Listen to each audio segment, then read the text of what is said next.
ದಂಪತಿಗಳಿಗೆ ಕನ್ನಡಿಯಲ್ಲಿ ದೋಷ. ದಂಪತಿಗಳ ಜೀವನದಲ್ಲಿ ಶಾಂತಿ ಮತ್ತು ಹೊಂದಾಣಿಕೆ ಬೇಕಾದರೆ ಮಲಗುವ ಕೋಣೆಯ ವಾಸ್ತು ಅತ್ಯಂತ ಮುಖ್ಯ. ಹಾಸಿಗೆಯನ್ನು ಸದಾ ದಕ್ಷಿಣ ಪಶ್ಚಿಮ ದಿಕ್ಕಿನಲ್ಲಿ ಇಡಬೇಕು ಮತ್ತು ಹಾಸಿಗೆಯ ಕೆಳಗೆ ಕಸ ಅಥವಾ ಹಳೆಯ ವಸ್ತುಗಳನ್ನು ಇಡಬಾರದು.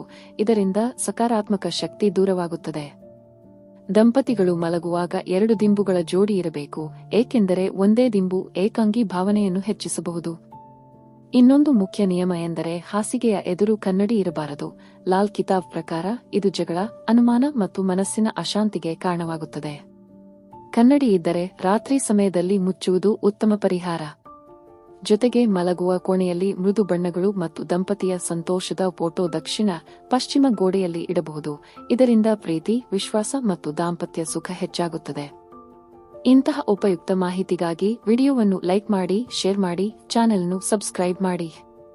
ಧನ್ಯವಾದಗಳು.